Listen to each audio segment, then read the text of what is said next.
नमस्कार सभी EPS 95 pension धारकों का अभी के इस वीडियो में स्वागत है। तो जी हाँ, सभी ईपीएस 95 पेंशन धारकों को सुप्रीम कोर्ट में ईपीएस 95 पेंशन धारकों के जो मामलों की सुनवाई आज संपन्न हुई है और इस मामलों की सुनवाई के बाद जो सुप्रीम कोर्ट द्वारा अंतिम आदेश यहाँ पर दिया गया है, तो उसके बारे में अभी मैं आपको इस लाइव सेशन में विस्तार से जानकारी देने वाला हूँ। साथ ही आज की सुनवाई में ईपीएफओ के एडवोकेट द्वारा कौन कौन सी दलीलें पेश की गई थी, तो वो भी मैं आपको बताने वाला हूँ। तो जी हाँ, ईपीएस 95 पेंशन धारकों के लिए आज का दिन फाइनल दिन था। अब ईपीएस 95 पेंशन धारकों के जो सर्वोच्च न्यायालय में जो 67 मामले सूचीबद्ध किए गए थे, तो उन 67 मामलों पर सुनवाई पूरी हो चुकी है। लास्ट में जो 67वां मामला था, तो उस पर भी जो सुनवाई है वो आज के दिन जो वो पूरी हो चुकी है और माननीय सर्वोच्च न्यायालय द्वारा इन मामलों के ऊपर जो फैसला है वो अभी सुरक्षित रखा है।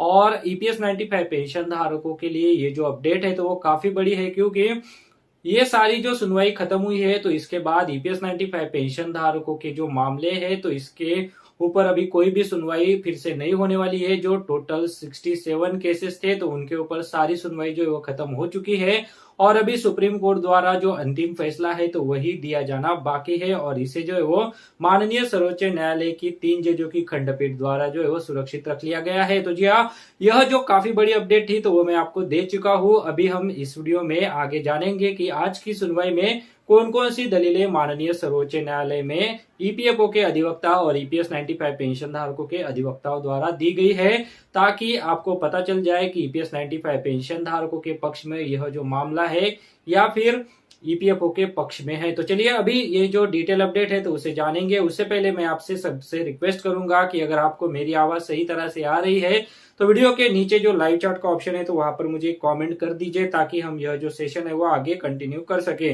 तो जी हाँ, यहाँ पर मुझे जैसे ही आपका कमेंट मिल जाएगा तो हम आगे यह जो सेशन है तो वो कंटिन्यू कर लेंगे। फिलहाल अभी यहाँ पर मैं भी चेक कर लेता हूँ ताकि हम सभी को जो है वो पता चल जाए कि यह जो सेशन है तो उसका आवाज जो आप तक पहुंच रहा है या नहीं पहुंच रहा है। तो जी हाँ, यहाँ पर मैं पहले चेक कर लेता हूँ, उसके बाद हम जो सेशन है तो उसे जो है वो शुरू कर लेंगे। थोड़ा सा इंतजार कीजिए, क्योंकि यहाँ पर काफी सारे ईपीएस 95 पेंशन धारक हमारे साथ जुड़े होंगे और उन सभी तक जो है वो फाइनल यहाँ पर जो अपडेट है वो पहुंचना चाहिए। इसके लिए मैं पहले यहाँ पर चेक कर लेता हूँ और हम यहाँ पर जो है वो इस सेशन को आगे यहाँ पर कंटिन्यू करेंगे। तो जी हाँ, यहाँ पर देश के लगभग 67 लाख ईपीएस 95 पेंशन धारक आज की सुनवाई का इंतजार कर रहे थे और आज क्या अपडेट आया है तो उसे जानने के लिए इंतजार भी कर रहे होंगे। तो जो भी अपडेट है तो मैं आपको अभी धीरे धीरे बताने वाला हूँ। इसके लिए आप हमारे साथ बने रहिए, वीडियो को बिल्कुल भी स्किप ना कीजिए, ताकि आज के इस लाइव सेशन में जो भी आज की सुनवाई के संबंधित जानकारी है तो वो आपको जो है वो पता चल सके। सुनवाई का इंतजार कर रहे थे तो जी हाँ, यहाँ पर मेरा आवाज जो आ रहा है तो उसे जानने के लिए इंतजार भी कर रहे होंगे। तो जो भी अपडेट है तो मैं आपको अभी धीरे धीरे बताने वाला हूँ। इसके लिए आप हमारे साथ बने रहिए, वीडियो को बिल्कुल। तो जी हाँ, यहाँ पर मेरी जो आवाज है वो आप तक सही तरह से जो है वो पहुंच रही है और अभी हम यहाँ पर सुप्रीम कोर्ट में आज क्या सुनवाई हुई है तो उससे जो है वो धीरे धीरे जान लेते हैं। उसके बाद माननीय सर्वोच्च न्यायालय से जो फाइनल अपडेट था तो वो भी मैं आपको फिर से बता दूंगा। तो जी हाँ, यहाँ पर ईपीएस 95 पेंशन धारकों के मामलों के ऊपर जो 11 अगस्त 2022 की सुनवाई हुई है तो माननीय सर्वोच्च न्यायालय के समक्ष आज की कार्रवाई ईपीएफओ के विद्वान कानून वर्ष के तर्कों के साथ शुरू हुई। आरएम सुंदरम उन्होंने इस परिदृश्य के साथ बहस करना शुरू कर दिया कि यदि 22 अगस्त 2014 के संशोधन को रद्द कर दिया जाता है तो वित्तीय स्थिरता पर प्रभाव गंभीर होगा। उन्होंने माननीय केरल उच्च न्यायालय के फैसले के बाद संशोधित पेंशन प्राप्त करने वाले 21,229 पेंशन भोगियों का आंकड़ा दिया। पेंशन भोगियों द्वारा पूर्वव्यापी भुगतान की गई राशि 461 करोड़ रुपए थी और ईपीएफओ द्वारा भुगतान की गई बकाया राशि 718 करोड़ रुपए, शुद्ध अंतर 257 करोड़ रुपए थी। और यह भी उल्लेख किया था कि इन 21,229 पेंशन भोगियों की मौजूदा मासिक पेंशन 4.03 करोड़ रुपए और संशोधित पेंशन 14.77 करोड़ रुपए है। इसलिए अतिरिक्त देनदायी 10.74 करोड़ रुपए है। जो अगले 10 वर्षों में माननीय केरल उच्च न्यायालय के फैसले के बाद 1483 करोड़ रुपए होगी। अदालत और अगर अभी 18.2 लाख पेंशन भोगियों के लिए लागू किया जाता है तो यह लगभग 1.27 लाख करोड़ रुपए हो जाएगी। उन्होंने आगे कहा कि अगले 10 वर्षों में औसतन 75,000 रुपए का वेतन 15 लाख करोड़ रुपए के योगदान के मुकाबले 33 लाख करोड़ रुपए हो जाएगा। इसलिए अगले 10 वर्षों में 18 लाख करोड़ रुपए का शुद्ध घाटा होगा, ऐसा उनके द्वारा जो है वो कोर्ट के समक्ष अपनी दलीलों में रखा गया।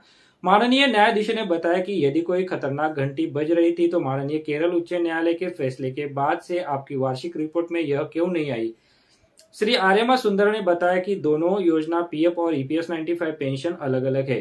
पेंशन फंड में बजटीय प्रतिबंध है। श्री सुंदरम ने कहा कि कृष्ण कुमार मामले में सुप्रीम कोर्ट की संवैधानिक पीठ द्वारा कट ऑफ डेट का मुद्दा पहले ही सुलझा लिया गया है, लेकिन वह दोनों योजनाओं के सदस्य नहीं थे। इस वर्तमान मामले में पेंशन भोगी दोनों भविष्य निधि के सदस्य है, क्योंकि साथ ही ईपीएस 95 पेंशन योजना में भी है।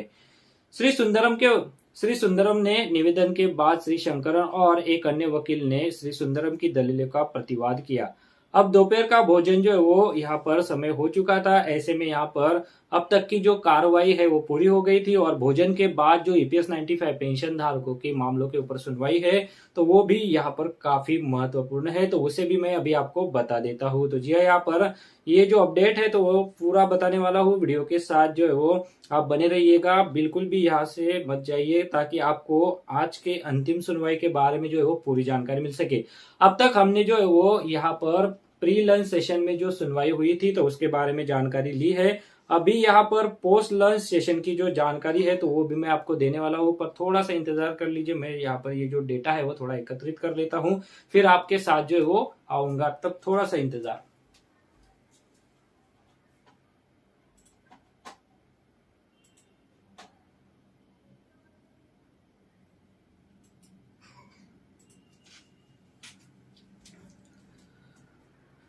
तो जी हाँ, यहाँ पर सभी ईपीएस 95 पेंशन धारकों के लिए अभी जो कोर्ट में दोपहर के लंच के बाद सुनवाई हुई है तो उसके बारे में जो मैं आपको पूरी विस्तार से जानकारी देने वाला हूँ। इसके बाद हम इसके बारे में पूरी डिटेल अंग्रेजी में भी जानेंगे, ताकि आपको पूरी डिटेल जो है वो मिल जाए। फिलहाल मैं अभी आपको बता देता हूँ कि सुप्रीम कोर्ट में 67 जो केसेस सुनवाई के लिए लिए गए थे तो उन सभी केसेस के ऊपर जो है वो सुनवाई हो चुकी है और अभी कोई भी सुनवाई नहीं होने वाली है। केवल माननीय सर्वोच्च न्यायालय द्वारा इसके ऊपर फैसला दिया जाएगा, क्योंकि माननीय सर्वोच्च न्यायालय द्वारा यह सारी सुनवाई खत्म होने के बाद फैसले को सुरक्षित रख लिया गया है। अगर आप चाहते हैं कि माननीय सर्वोच्च न्यायालय द्वारा यह फैसला क्यों सुरक्षित रख लिया गया है, क्या कारण होते हैं कि सर्वोच्च न्यायालय उस फैसले को जो है वो उसी दिन नहीं देता है और उसे जो है वो सुरक्षित रख लेता है, तो इसके बारे में अगर आपको जानकारी चाहिए तो आप मुझे वीडियो के नीचे कमेंट कर दीजिएगा। मैं एक अलग से वीडियो आपके लिए बना दूंगा और उसमें बता दूंगा कि किस वजह से जो है वो कौन कौन से कारणों की वजह से जो है वो फैसलों को सुरक्षित रखा जाता है और बाद में जो है वो डिलीवर किया जाता है। तो जी अब उसके बाद दोपहर के भोजन के बाद के सत्र में माननीय सर्वोच्च न्यायालय के समक्ष संशोधित ईपीएस 95 पेंशन मुद्दे पर ईपीएफओ के विद्वान वकील श्री द्वारा प्रस्तुत किया गया। विद्वान वकील आर्यमा सुंदरम जी द्वारा फिर से अपने तर्क जो है वो प्रस्तुत किए गए। उन्होंने कहना शुरू किया कि दोनों श्रेणियों में एक संशोधन से पहले सेवानिवृत्त होने वाले पेंशन भोगियों से पहले और दूसरी जो संशोधन के बाद सेवानिवृत्त हुए और अभी भी सेवा में नहीं है, इसलिए जिन्होंने उच्च पेंशन योगदान नहीं दिया है वे अब विकल्प को नहीं चुन सकते हैं। तो ऐसा उनके द्वारा उनके तर्क में जो है वो बताया गया। उन्होंने तर्क दिया कि अगर उच्च पेंशन की अनुमति नहीं है तो भी 36,000 करोड़ रुपए का घाटा है। उन्होंने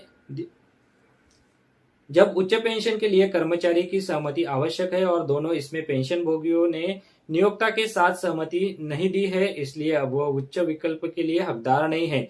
ईपीएस 95 पेंशन के तहत विकल्प स्वयं चलित नहीं है। श्री सुंदरम ने आरसी गुप्ता मामले के एक पैरा का हवाला देते हुए कहा कि इसके तहत धारा 26(6) और 11(3) दोनों के तहत विकल्प अनिवार्य है। उन्होंने अंशदायी पेंशन योजना होने के इस चरण में विकल्प की अनुमति नहीं देने के अपने तर्क के समर्थन में नकारा जजमेंट के पैरा 45 का भी हवाला दिया। श्री सुंदरम ने कुछ भ्रम पैदा करने के प्रयास में एक कंपनी के सीईओ का उदाहरण दिया जो 12 लाख मासिक पेंशन प्राप्त कर रहा था और इस योजना का सदस्य भी है। भारत सरकार के विद्वान वकील श्री बैनर्जी ने भी वित्तीय स्थिरता के बारे में बात की, लेकिन बदले में न्यायाधीश ने तर्क दिया कि इन्होंने इसे पहले ही आपकी वार्षिक रिपोर्ट में क्यों नहीं लाया, जिसका श्री बैनर्जी ने न्यायाधीशों की संतुष्टि के लिए जवाब नहीं दे सके। श्री बैनर्जी द्वारा दिए गए तर्क के बीच माननीय न्यायमूर्ति अनिरुद्ध बोस जी ने श्री बैनर्जी से कहा कि सीबीडी और भारत सरकार द्वारा विविधित अनुमोदित माननीय केरल उच्च न्यायालय के फैसले को लागू करने के बाद अब तक आप आगे लागू नहीं करने के लिए अदालत का दरवाजा खटखटा रहे हैं। तो जी यहाँ पर कोर्ट द्वारा सीधे सीधे यहाँ पर बताया गया है कि सीबीडी और भारत सरकार द्वारा पहले ही केरल उच्च न्यायालय का जो फैसला है वो लागू किया जा चुका है और उसे अभी जो है वो आपके द्वारा लागू नहीं किया जाने के लिए इस अदालत का दरवाजा जो है वो खटखटाया जा रहा है। तो वो काफी यहाँ पर मतलब गलत है, ऐसा उनके द्वारा कहा जा रहा होगा। उसके बाद यहाँ पर एक बात हस्तक्षेप जो माननीय सर्वोच्च न्यायालय के समक्ष शुरू से ही यानी 2 अगस्त 2022 से लगातार पूरी कार्रवाई में देखने को रही है। एक बात कह सकते हैं कि सभी ने अपनी दलीलें जबरदस्त रखी है, चाहे वह ईपीएफओ हो, भारत सरकार के वकील हो या फिर पेंशन भोगियों के वकील हो। यद्यपि ईपीएफओ के वकीलों की दलीलें हम सभी पेंशन भोगियों के लिए सुपाच्य या अच्छी नहीं है। उन्होंने भी माननीय पीठ को समझाने की पूरी कोशिश की थी कि एक बात और कहा जा सकता है कि माननीय न्यायाधीशों की गहराई में जानने के लिए सरल प्रश्न पूछने में भी संकोच नहीं किया ताकि निष्पक्ष निर्णय दिया जा सके। तो जी हाँ, ईमानदार आकलन है। आप पहले की तरह यह भी कहा जा तो जी हाँ, यह एक ईमानदार आकलन है। पहले की तरह कहा जा सकता है कि कोई भी फैसले की भविष्यवाणी नहीं की जा सकती, लेकिन एक बात होती है कि माननीय बेंच द्वारा पेंशन भोगियों के हितों की अच्छी तरह से ध्यान में रखी गई है। दोस्तों, अब दोनों पक्षों को सुना गया है और जजमेंट जो है वो अभी इसको लेकर जो है वो सुरक्षित रख लिया गया है। तो जी हाँ, यहाँ पर ईपीएफओ के अधिवक्ता और ईपीएस 95 पेंशन धारकों के जो अधिवक्ता है तो उन दोनों के जो तर्क थे तो वो माननीय सर्वोच्च न्यायालय द्वारा जो 3 जजों की बेंच का गठन किया गया था तो उनके द्वारा जो है वो पूरी दलीलें यहाँ पर सुनी गई है और माननीय सर्वोच्च न्यायालय द्वारा इन सारी दलीलों को ये सारी सुनवाई खत्म होने के बाद जो है वो अपने फैसले को जो है वो भी सुरक्षित रख लिया है। अब इंतजार करना है कि माननीय सर्वोच्च न्यायालय द्वारा ये जो फैसला है वो कब दिया जाता है। तो जी हाँ, इसके संबंधित जो भी अपडेट आएगा तो जल्दी आएगा, ज्यादा समय यहाँ पर माननीय सर्वोच्च न्यायालय द्वारा नहीं लिया जाएगा ऐसा लगता है, क्योंकि यहाँ पर लगातार इतने लंबे समय से सुनवाई हो रही थी और ऐसे में अगर फैसला जल्दी नहीं दिया जाता है तो ये एक अन्याय ही होगा। इसके लिए यहाँ पर जल्द से जल्द फैसला आ जाए तो ये भी हम उम्मीद कर रहे हैं। फिलहाल जो भी फैसला आएगा तो मैं आपको अगले आने वाले वीडियोस में उसकी पूरी जानकारी दूंगा। अभी यहाँ पर एक बात और है कि ईपीएस 95 पेंशन धारकों के जो अधिवक्ता थे तो उनके द्वारा ईपीएस 95 पेंशन धारकों के हक में यह आदेश दिया जाए, इसके लिए अपनी तरफ से जो है वो पूरी कोशिश की गई है।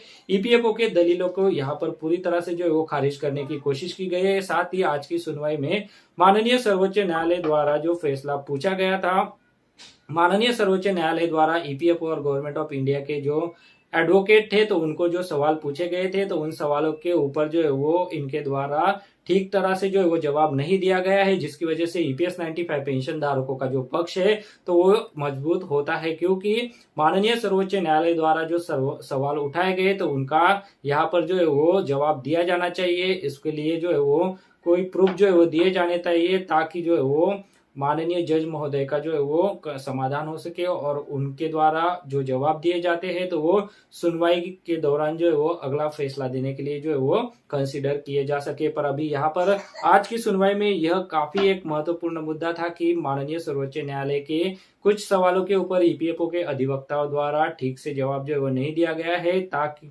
इसकी वजह से ईपीएस 95 पेंशन धारकों के ये जो मामले हैं तो वो काफी मजबूत है और ईपीएस 95 पेंशन धारकों के हक में फैसला दिया जा सकता है। तो इसकी उम्मीद जो है वो हम माननीय सर्वोच्च न्यायालय से कर सकते हैं। उसके बाद यहाँ पर आज की सुनवाई के बारे में जो डिटेल अपडेट है तो उसे हम अंग्रेजी में भी जान लेंगे, ताकि जो अंग्रेजी व्यूअर्स है तो उनको भी इसके बारे में जो है वो विस्तार से जानकारी मिल जाए और वो भी पता कर जाए कि आज की सुनवाई में जो है वो क्या अपडेट है और सुप्रीम कोर्ट द्वारा अब तक जो है वो क्या फैसला दिया गया है। तो जी today's proceeding before the Honorable Supreme Court started with argument by EPFO's learned lawyer Sri Arema Sundaram. He started arguing with this scenario: if the 22 August 2014 amendment are struck down, the impact on financial sustainability will be sure. He gave the figure of 21,229 pensioners who got amended pension after Honorable Kerala High Court judgment.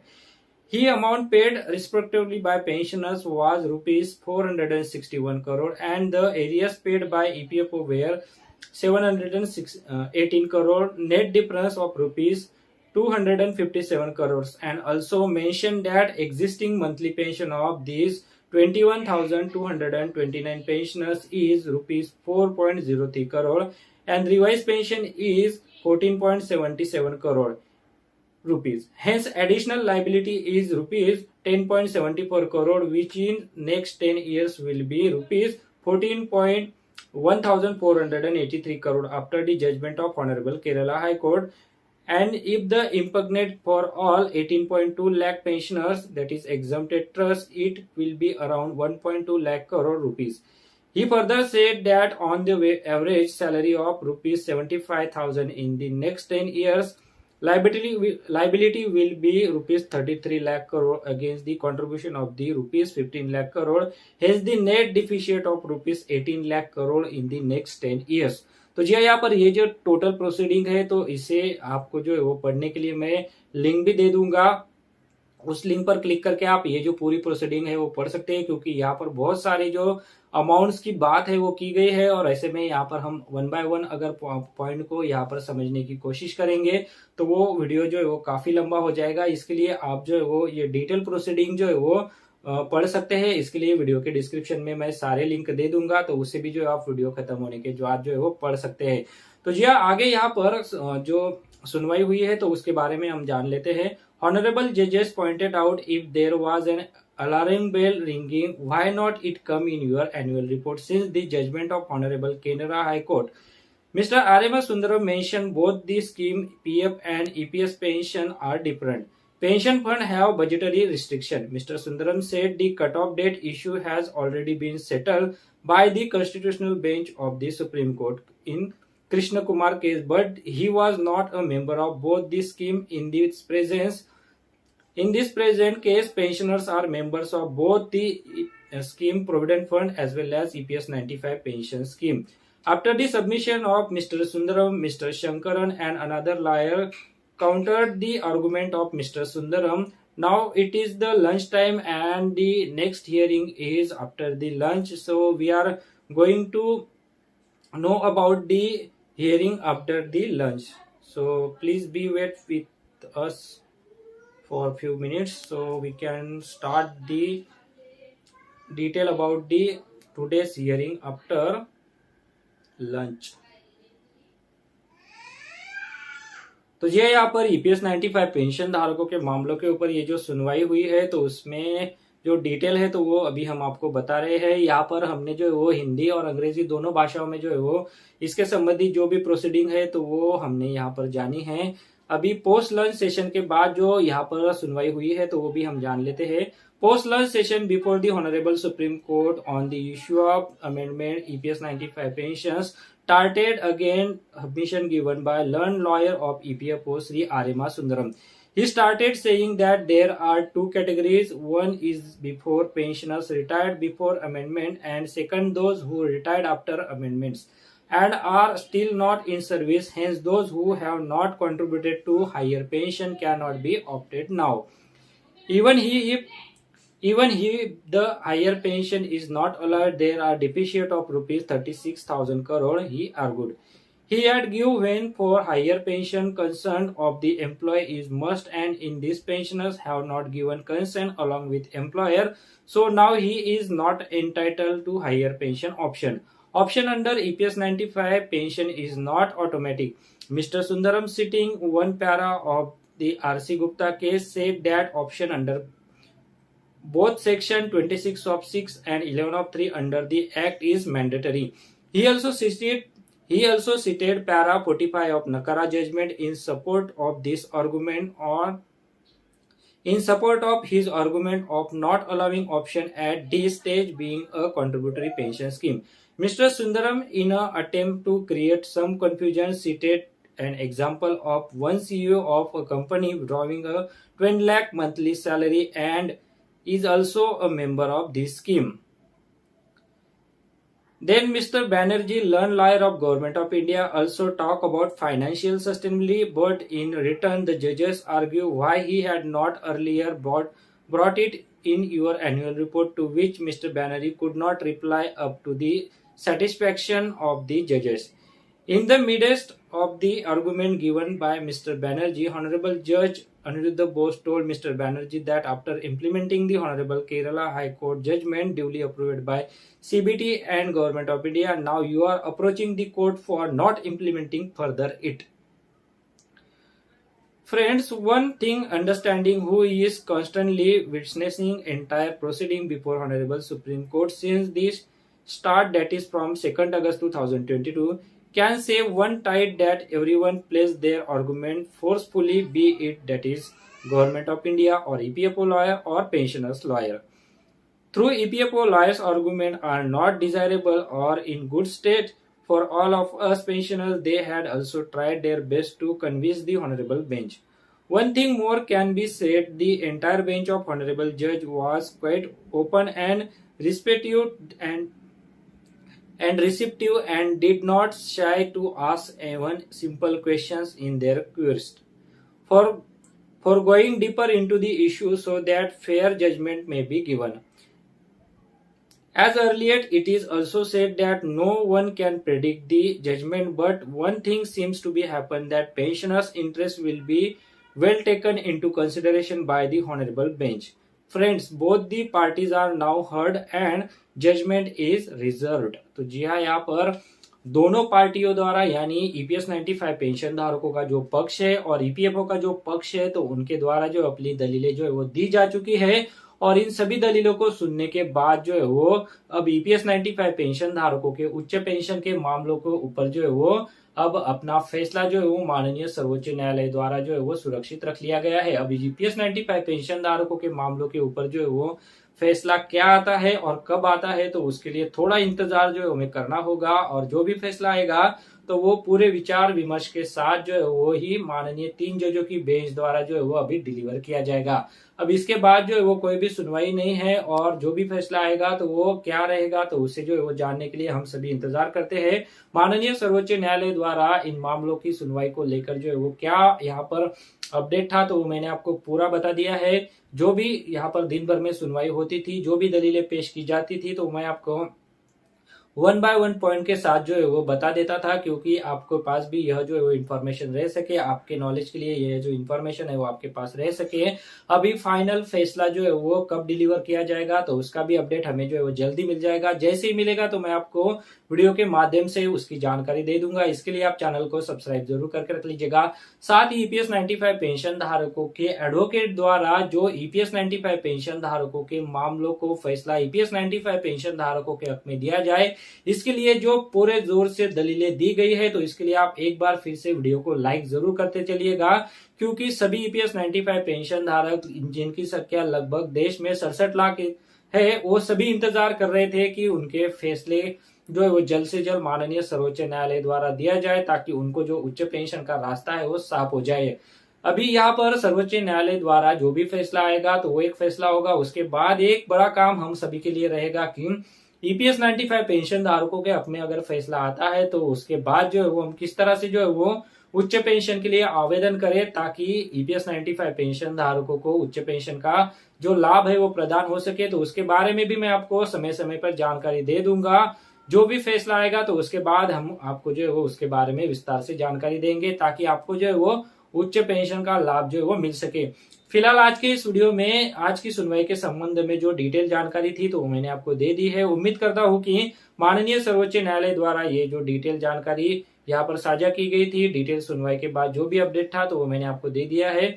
अभी जो भी फैसला आएगा तो वो भी हम आपको जो है वो बता देंगे। इसके लिए आप चैनल को सब्सक्राइब जरूर करते चलिएगा। एक बार फिर से वीडियो को लाइक करते चलिएगा, क्योंकि जितना ज्यादा आप इस वीडियो को लाइक करेंगे उतना ही यह वीडियो ज्यादा से ज्यादा ईपीएस 95 पेंशन धारकों तक पहुंचेगा। साथ ही इस वीडियो को आप ज्यादा से ज्यादा शेयर भी कर दीजिएगा ताकि यह वीडियो बाकी ईपीएस 95 पेंशन धारकों तक पहुंच सके। तो चलिए आज के इस लाइव सेशन में बस इतना ही, क्योंकि मुझे बहुत सारे कमेंट पहले के सेशन में आ चुके थे कि वीडियो जो है वो लंबा ना करे, केवल यहाँ पर जो मुद्दे की बात है वो बताइए और जो वीडियो है वो खत्म कीजिए।